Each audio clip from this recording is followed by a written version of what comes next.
So anyway, this was before the neo-pagans next door to my old house in the country blew up their house. And I started house-sitting this mansion, and it's a long story, which you'll hear, but it led me here.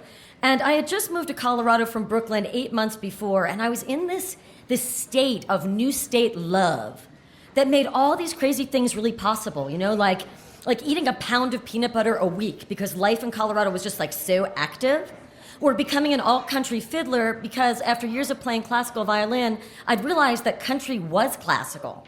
Or learning to drive because keep to your left in 2 miles. Because I had driven to this guy's fender at the age of 16 back in Philly, and the whole whoa, man, I'm so sorry, man, of it. And the sort of loud but not that dangerous kind of impact, it convinced me that it would be safer for everybody concerned if I never, ever drove again. But it was all right, because by then I realized that when I moved to New York City after college, that I could drive, without actually driving, by getting on a subway or just hailing a taxi. Freeway entrance in 1.4 miles. Okay, but that was then, and now I was living in this new west of possibilities, and that seemed to call for some bold personal reinvention. I mean, come on, there were mountains in my backyard. Purple Mountains Majesty.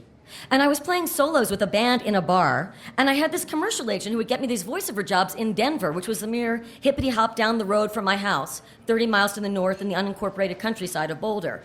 So, I thought as I drove off to my voiceover gig in the big city in Denver, there was nothing I couldn't do, and all that nothing that I couldn't do, all began with I, I was in tune, and I was invincible, and merge left. Oh my God, merge left. That's when I saw the on-ramp to I-25. And my idea of commuting had been honed in my years riding the subway. I mean, the subway was noisy, it was smelly, but it was slow. And now I found myself in another state of I-ness. I found myself in a state of absolutely in terror for my life. Because here, out of nowhere, sort of out of I-36 where you have to go 70 or, whatever, was this Rocky Mountain rush hour. And I was feeling like a 16-year-old kid who had just dinged some guy's bumper back then and didn't know how bad things could be.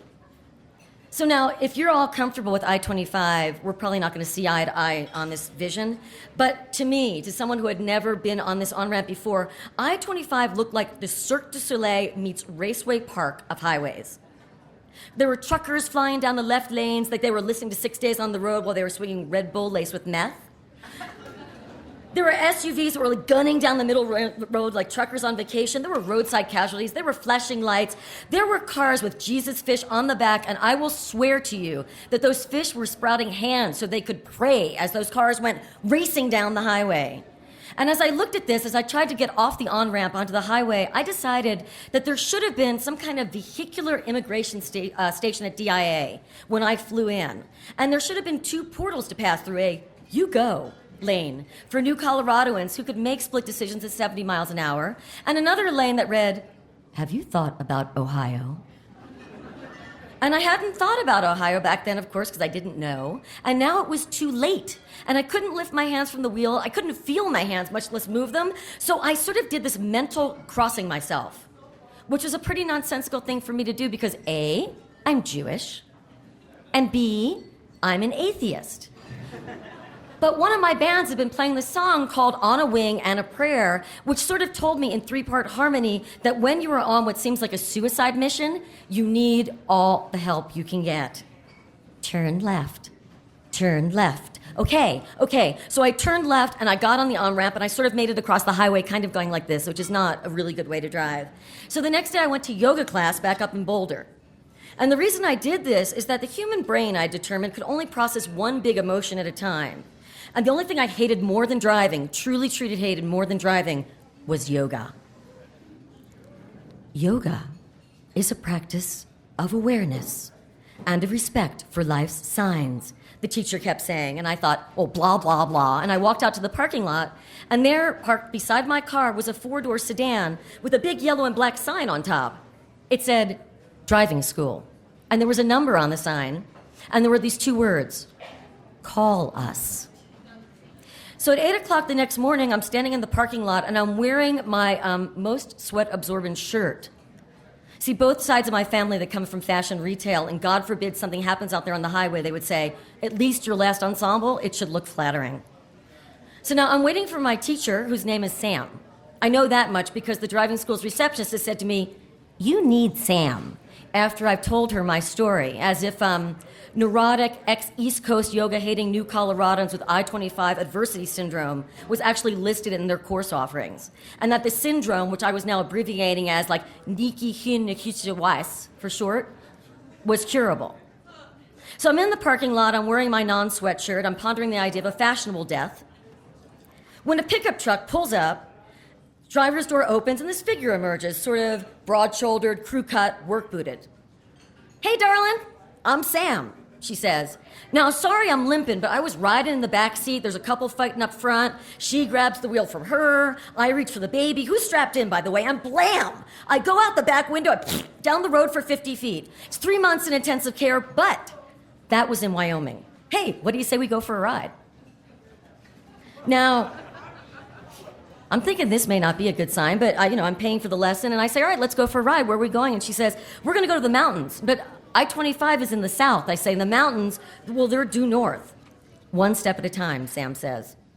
And so I drive us past my house in the country. I drive us into the mountains, and there's no one around. It's a weekday work day.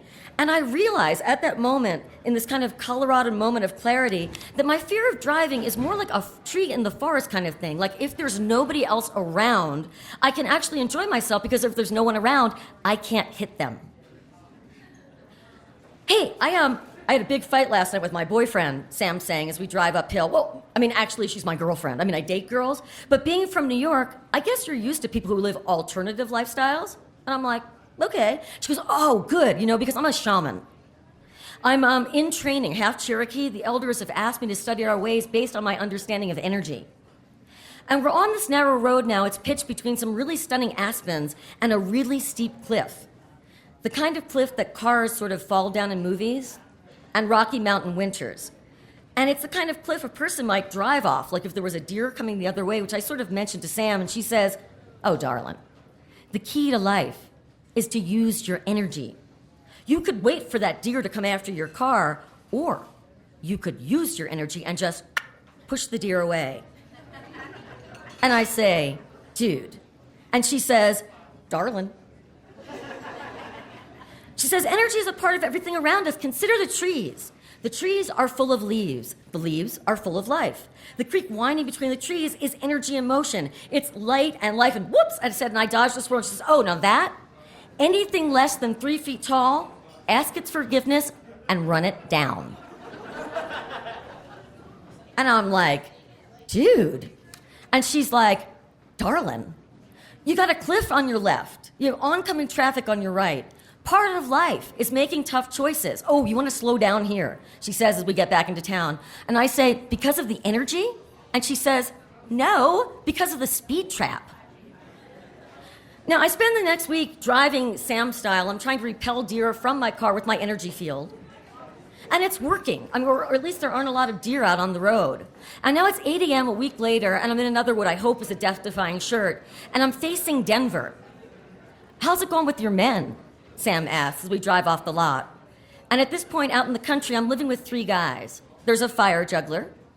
There's a break-dancing oil field worker who likes to flex his pecs in my bathroom mirror. And there's a guy whose guru has commanded him to seek enlightenment from his wall fan. Things have been going okay, but they've gotten a little funky lately. The pec flexor has started asking if he could take a bath in my bathtub, in my bathroom, in my bedroom, while I was working. And he'd say, hey, you have a problem with a handsome, well-muscled guy naked in your tub while you're trying to write? And I'd be sort of like, well, yeah. But what Sam said is the key to dealing with this kind of energy scenario was to become a mirror, myself, to reflect the energy racing back at me to its source. And I tried it, and my housemate was now flexing his muscles across the hall in the fire juggler's bedroom. Men, I said. And women, Sam said. Did I mention I'm both? It's considered an extra gift for a shaman. Oh, Lick, you want to merge left here? And before I could say, dude, that is so cool, I had put us safely onto I-25. See, the human brain can only handle one emotion at a time, and as it turned out, the wow of Sam's news just trumped my fear. So then when we bypassed Denver and we drove off into the country, we're going 75 miles an hour, not another car in sight. And hey, Sam says, can you give me some insight here? See, her latest girlfriend was a Jewish doctor. And things had been going really well until the doctor's parents came to visit from Scarsdale, at which point, poof, the doctor became an ex. So Sam wanted to know, could this have something to do with her not being Jewish? And I had to tell her the truth. Definitely. I could hear the parents going, hermaphrodite shaman schmaman, but is she Jewish? People, Sam said. People, I said. And by then we were back at the parking lot. Now, in a perfect world, I would have put my new driving skills into action. I would have become the energized pilot of my own fate. But then the pagans next door to my house in the country blew up their house and nearly burned down my house.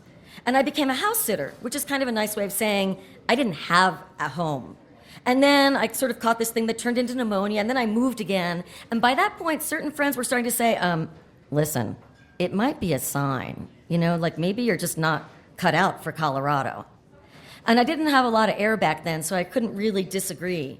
So instead, in the name of safety, I started just not driving to Denver, but like around Denver and behind Denver.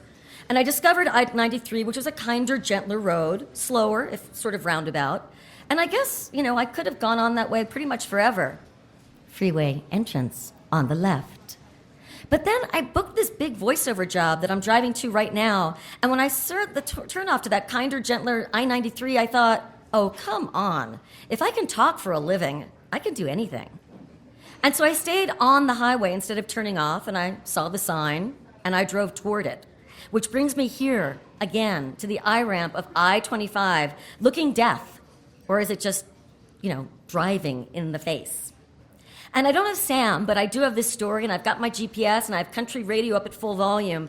And as I study the road in front of me, I think maybe I've just picked a really low traffic time, or maybe my idea of scary has changed between disasters. But it's too late for the wise now. I've got my foot on the gas, I've got my hands on the wheel, and there it is, just when I don't expect to see it, is the world's most perfect open space. And prepare to exit.